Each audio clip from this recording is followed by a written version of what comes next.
How I love opening up an interview is saying something personal about them. Because most people, when they're doing interviews, they read their bio and it's just super boring. This is what I want to do. I've wanted to do it for a long time. The more stories you have on, the more people will find something specific to them that they say, wow, this episode changed my life.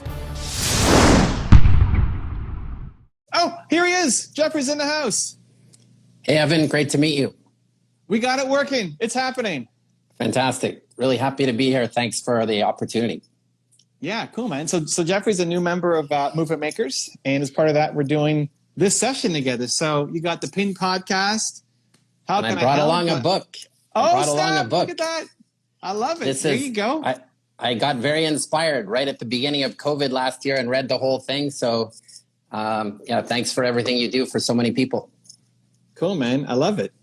So you got the Pin podcast. We got some time together. How can I help? How can I serve? What do you got? Right. Well, I wanted to explain to you what I'm trying to do, and then I have a few questions and wanted to hear your suggestions. But I think you've heard about what it's all about. So really, the idea is to lend another hand up to all of the people and all of the organizations that are trying to end mental health stigma. And so for myself, I had a lived experience almost 10 years ago. I was an entrepreneur. And I have, a family of 6. All sorts of things were not working out. Some contracts were ending. In any event, at the end of this, I had a mental breakdown. And so I was hospitalized for 5 weeks. And, it's a bit ironic to me because if somebody had asked me, or friends who haven't seen me in years had asked me if I was a likely candidate for that, they would have said, no way. And even myself, I thought there's no way that could happen to me. And I remember once actually walking along the street with other patients of the ward, going to another hospital, and it's in my hometown. And I've done a lot of volunteer work. So I was thinking in my mind, anybody who sees me thinks, oh, Jeff's a nice guy. He must be volunteering again. It's like, no, I'm not volunteering. I'm a patient and I'm needing some help. So I was thinking hard for years. What can I do? I've come to the conclusion of making this podcast, and the whole thing is to try to reframe the thinking of weakness when people are really getting crushed. And so it's using a weightlifting. If you go and do a bench press, even with the lightest amount, and you don't stop where you normally do, which would be doing the largest, you stop with the last rep and you hand it to someone, you stop when it's on your chest and you can't move. And that's a way to prove universally, it doesn't matter how strong you are, even the strongest man or woman in the world would be pinned. And I think we can all get surprisingly pinned when life throws way too much at you. And then you have to hide in the dark because you're embarrassed that you have a resulting mental health challenge, or if you get sideswiped with schizophrenia or bipolarity or other things. Anyway, so that's what I'm trying to create. I'm doing some posts. I want to interview people who have really overcome something and have an important story to tell as a hand up for others. So that's the background, and it's great to meet you because I'm just starting out, but there's lots of questions I have, and I'm sure you could give me incredible advice. So thank you for the opportunity. Yeah, I mean, I love it. I love, one, your willingness to share. There's so many people who, are too afraid. And if they were in the hospital, they'd be trying to hide and like, oh my gosh, don't, I'm a volunteer here. You lie instead of showing that, no, I struggle with this too. Especially when we have, some kind of persona or we're kind of known. So kudos to you for having the courage to do that and now step up and create content. So it's beyond just the people in the local community, but people, around America and the world who start to see this. Because I think the more people share their story, the more people can connect to it, the less they feel alone, the less they slide down. And at some point, everybody feels pinned by something, whether it leads to a 5-week stint in a mental hospital or not, right? I mean, everybody feels pinned at some point. I think it's badly needed. So absolutely. Yeah, I'm pumped. So what do you got? What are your questions? Let's try to help. Well, for example, I mean, I've started off with an Instagram page, pin.podcast. So welcome anybody who'd like to follow that. I've started off with 12 posts, each with a picture and with a story behind it that is always trying to lead to, basically a real observation, but a positive, uplifting message. So what I wanted to ask you to start is, I haven't created any schedule for that. I'm basically, as I get inspired, I put something on. but I don't know if over the long run, it's better to say, have a discipline saying you're going to do 1 a day or 2 a day or X a week, versus if I'm inspired, I put something on. And if I'm not, there may be a gap for a certain period of time. Yeah, it's definitely good to have a content schedule. If you wait, there's nothing wrong with being inspired. It's great. Like, yes, you get inspired, create. But if you wait until you're inspired, then you might maybe have a rough couple weeks, and you're dealing with your kids and whatever else. And like, oh, I haven't posted. This is where a lot of people fall under, right? I am going crazy right now on my Discord. You got to get in because you're mover makers. So I'm building it up. I'm going crazy on it. But this was in my calendar. And so I'm breaking from that to come and do this, right? Yesterday was my YouTube day. And so I put it in my calendar, and my team is not talking to me, and I'm not doing any other projects. I'm just filming videos. If I didn't have that block in my calendar, I wouldn't make the videos because there's always something that has to get done. Now, it's not that I wouldn't make the occasional video when I'm inspired, but you have to put it in your calendar. Those ones you can block, right? So you could block time. Like you put in 1 hour, you could probably get a lot of content done if you're just talking about pictures with some quotes. And what I would try to do is if you feel inspired to make a video and go, great. If it's, sometimes I'll get inspiration for ideas and just email myself, and then I'll have a list of things so that when it comes to content day, I'm not, what am I going to make today? I have a folder that I can go through and then create the content around. And that could be, you can get inspiration from anywhere. Maybe you're walking down the street and you see an act of kindness, or that tree reminds you of when you were depressed and you cried under a tree. Like there's so many sources of inspiration. But yeah, if you wait, it's just not going to happen. Like if you didn't have this was scheduled by my assistant. This is in your calendar. So we're here for you too. Like if this wasn't in your calendar, you'd probably be doing something else that is not creating content. So finding, at the beginning, if you're just posting pictures with quotes, those are a lot easier to create than video. I would find an hour to 2 a week, put it in your calendar whenever you feel most inspired, usually, and put it in. And I've been learning lessons through just trial. It's not trial and error, just trial, really, so I was really happy, and it kind of made a light bulb go off for me. And I wonder what your comments are. But I thought one of the images I'd love to put on is of somebody ice climbing, because that's very tough, very specialized, slippery slope. And these are always analogies or metaphors to the slippery slope of when you're in danger because, you have a mental health challenge. I found a woman on Instagram who also, I saw this, she does what is it called? Aerial gymnastics. And she had an incredible quote. She was hanging by like this thread over a forest, maybe 1,000 feet up, but she was admitting that she's terrified of needles. So to get COVID shots, she was terrified of needles. So she was reminding her audience, hey, everybody's afraid of something. You're stronger than you think. And I thought, this is incredible. What a great story for people, because she must be one of the most courageous people in the world. My whole point and my question to you, though, Evan, is, so I reached out to her and I explained to her what I'm doing. And I said, I would love to, if you don't mind, share that picture with the quote. And this is what I'm doing. And she said, absolutely fine. Just make sure you credit the photographer. So would you encourage movement makers, entrepreneurs, obviously to seek content at times like this, if it fits in with, and if it makes sense to the person that you may be asking to bring in shared content from others that really make your message stronger? Yeah, I think so. The collaborations are great. And I would go a step further and invite her to be on your podcast. Like maybe she didn't post her story of how she got pinned, or how she may have felt pinned in her life, but she has a story, right?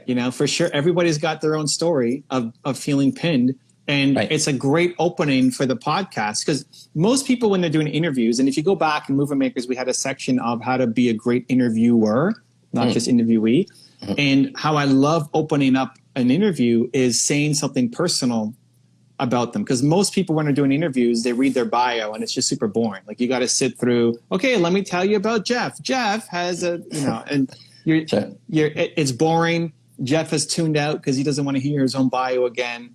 And you have the same intro on your podcast as everybody else has. So the best way to introduce them is to say what you like about them, because now you have unique content, but it also makes them feel special because it shows that you care and there's a reason why they're here. So this woman probably has tons of accolades and success, and maybe she set some world records or, whatever. She's got tons of accolades to her name. But if you said, hey, here is Maria, and why I love Maria is because of this story, and then you share about needles and pine trees and hanging 1,000 feet over and all that stuff. And you can totally skip her entire bio and she's going to feel way better. Like that might be the best introduction she's ever had on a show because it's from the heart, because it's a genuine, like you actually love this thing about this person. So yeah, I love it. Like whether it's as simple as just a picture that you love and you're crediting them, great.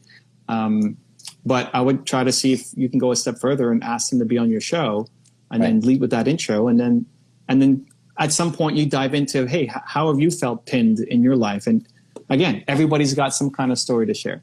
Right. Fantastic. I wanted to ask you about the different platforms, because my intention is to start the podcast, sooner than later. Again, I've got a list of people who have started to agree to be interviewed. And I know that you've encouraged us to go onto YouTube, for example, and also to post maybe 100 videos, try it out, etc.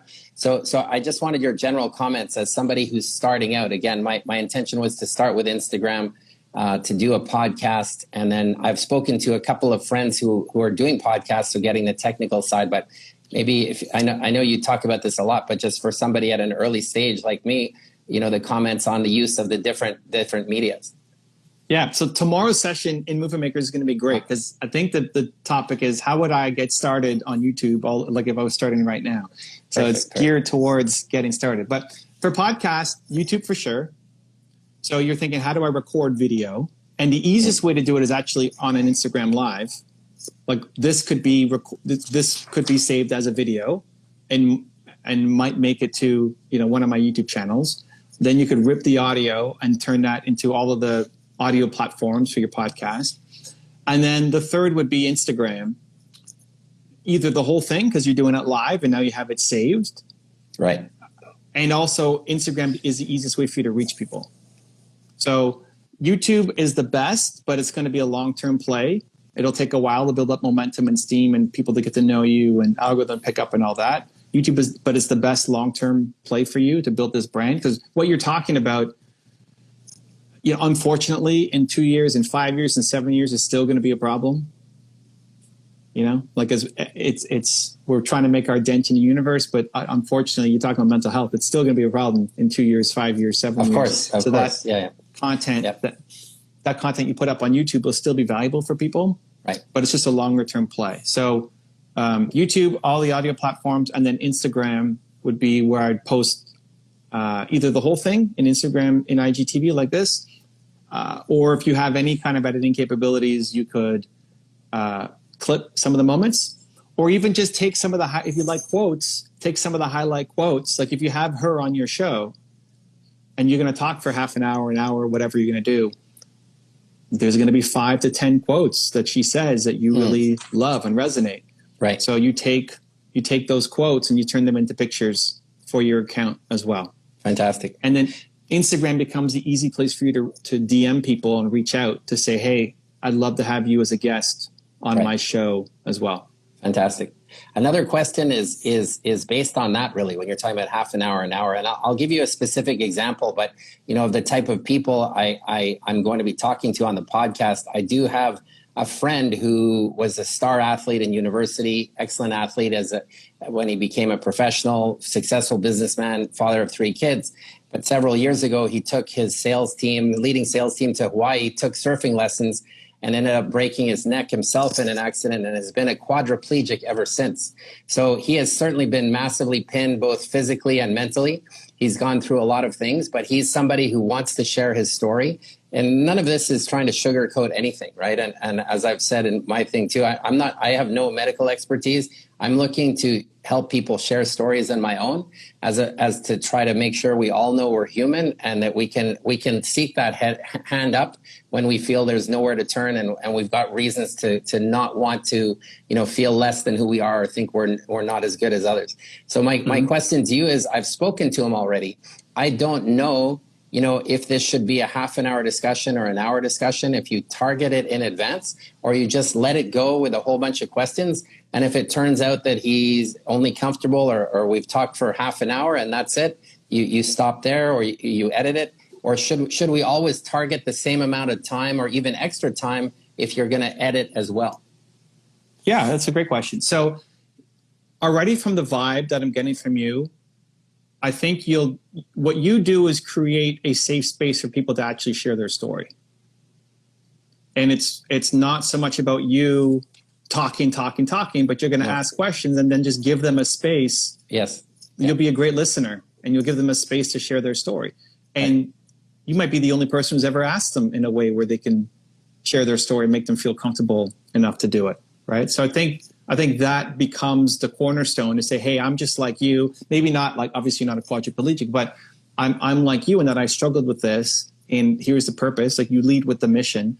And then already just in how you show up and your tone and your care and the thoughtfulness behind your questions and just how you're paying attention when they're talking, because I can only see it as I'm talking.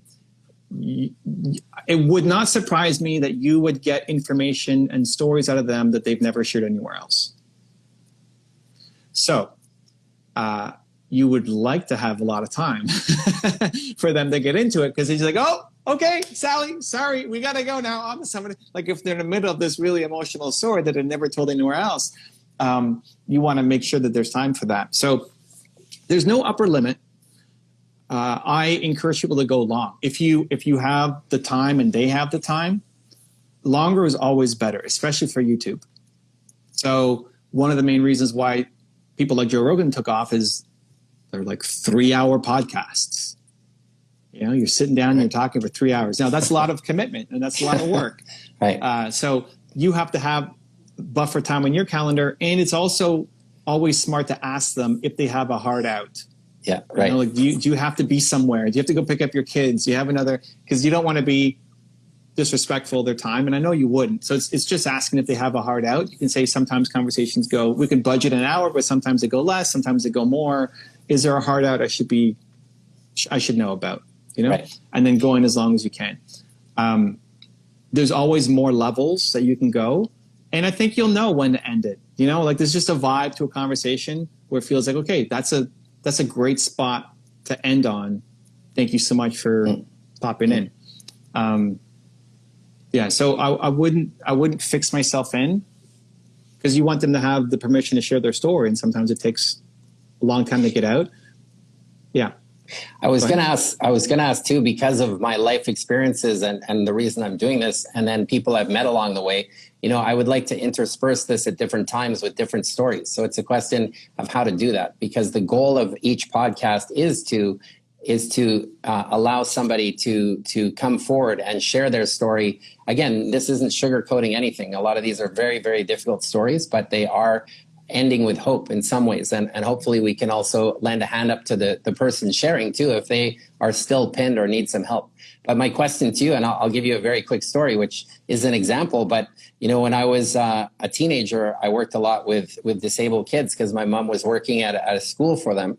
And I worked with a girl who had a bliss board. And I'd worked with several kids who only communicated by pointing at symbols. And this is an example of a short story. So I didn't know her. I would go say hello to her every morning at a camp. She would never respond. And I thought I was bugging her. So after about 3 or 4 days, I asked another counselor, I said, should I leave her alone? I must be bugging her. She's not responding. And they said, you don't know how she communicates. And I felt indignant, because I've worked with a lot of kids with bliss boards, and this isn't my first kid that I've worked with. And I said, of course I do. And they said, no, you don't. They said, look at her eyes. If she looks up, she's saying yes. And if she looks down, she's saying no. And so I didn't know that. So when I went to see her, I started pointing at symbols. She's looking up. I'm offering conversation. She's looking down. I tell her, you must have thought I was pretty stupid, because I couldn't communicate with you. And she looks up, right? So we're having this great communication. And she is a perfect example of somebody I've met who is completely pinned.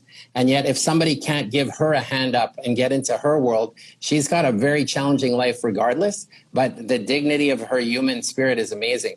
So my whole question to you is, when I do a podcast, I've got to figure out over time how I can bring in appropriate stories of others and experiences that are relevant and intersperse them. And maybe it's just part of the conversation, but I guess, and maybe I'll learn that. Yeah, well, I mean, you will, and you'll find your style as the more you do. You can't have the perfect plan going in. Like, no matter how much you plan, to be a parent. Sure. Right? It's always different when it happens. So right. You're birthing a new child here. So no matter how much you plan and get prepared, it's going to be its own experience, which is fine and beautiful. A couple of things come to mind. First is, you mentioned at the beginning in the setup, maybe even help the guest become a little more unpinned as well if they have something they're going through. I would default to thinking and even making an intention that by them sharing their story and by them feeling like they're contributing something, that their story might mean something to somebody, that is unpinning themselves, right? Like, they may not need any other follow-up or anything else. Just the fact that they're having this conversation is the process of unpinning. Because I think a lot of the process of unpinning is just feeling like you're not doing this alone. That's just great. Getting it out, like keeping it stuck here and like pressure and all this, and like, hey, get it out. You've already unpinned them just by giving them the space, right? Right. So that's one. Second, for the content, you have two options. It's either, if you're going to start talking for a third to a half of the episode, then you could either you need to position it more as a conversation instead of an interview, because if people are expecting an interview and then you're interjecting, telling your stories and all that, then it's like, well, am I being interviewed? Or so that makes it a little awkward. But if you say it's a conversation with Jeff, then that's a different thing that they're signing up for. Option two could be you have solo episodes. So you have your interview show and then you have your Jeff show. And the Jeff show is you're telling a story with a message. And that may not be an hour or 3 hours of you sitting in front of a microphone. There could be shorter episodes, right. But the ones that come to mind, and you could even, in thinking about the guests you've had, all the stories that you wanted to share, even take a little quick note. And instead of sharing them live because your goal is to get more information out of your guest, then it's a solo episode with Jeff talking about the other stories that you want to share. There's no right or wrong. It's really more the vibe you want to create. When you're talking, you're not learning. So is the goal to learn as much from the person you've got while you've got their time, or is the goal to have more of a conversation? It's really more what you're curious about, but setting that up in advance, because again, if you say, hey, I'd love to interview you, and then you're talking for half the time, that could rub some people the wrong way, not knowing they're signing up for a conversation. Absolutely. No, thanks for telling me that, because that would have been unintentional. But I can imagine, rubbing some people the wrong way, like you said. And then it's also making it timely, right? Like the story that you tell needs to be relevant to what you guys are talking about. Yeah. So that they're learning in it too. But people would sign up for both. You just have to, again, make that intention clear from the beginning. Right. Yeah, there's other odds and ends that come to mind, but I guess I may be out of time, but I really appreciate it, Evan. I'm excited. And, it is, your book Built to Serve was really resonated with me, because this is what I want to do. I've wanted to do it for a long time, but I wrote an article, but I figured everybody has a story, like you say. It just depends on how far you've gone, And unfortunately, like I wrote a little post on my 105-year-old relative, who his way to keep going was his way to keep going was every morning he would walk to the mirror in the old folks' home and say, "Oh, good, Alf, you're still here." And he would literally do that. He had a sense of humor. And then he would bet people $1 that he would celebrate more birthdays than them in the future. And then he would explain to them later, if they took the bet, that he celebrates his birthday every day because he's not sure how many years he's going to be around. and his every day is an anniversary of his birth. So please pay up now, And so all I'm saying is that, he's a great example. It taught everybody around him that even at 105, like he was a bit pinned by time, but he wasn't pinned in terms of his human spirit. And so there's an endless number of people who can share stories. And because I think there's way too many people who are crushed right now, and having been crushed myself, or pinned is the way I'm trying to describe it, this is just a hand up. That's what it's for. Especially if you can bring in all those different stories, like 105-year-old guy in an old age home, other person who's, afraid of needles, but can dangle from, all these meters up in the air. Other person who's a quadriplegic. Like the more you can show the different versions of pinned, the more people will resonate with it. And they say, oh my gosh, that person, I didn't get it before. When you had the quadriplegic on, I didn't get it. It didn't fit me because I'm not struggling with that same thing, but I am afraid of getting old or whatever, right? And so like the more stories you have on, the more people will find something specific to them that they say, wow, this episode changed my life. Right. Which is the whole point of what you're trying to do. Right. Fantastic. Amazing. Awesome, Jeff. Well, it's a great start. Great. We'll see you tomorrow. Thanks very much, Get the Evan. show up on the road. Thanks. All the best. Thank you. All right. Much love, Jeff. Cheers. Take care. Bye. If you want to see another awesome one-on-one I did with an entrepreneur just like you, check out the video right there next to me. I think you'll enjoy it. Continue to believe, and I'll see you there. The best Instagram strategy right now is community. If you did that every day for 5 years, you will have something that will rival your current business. That like smacked me in the face.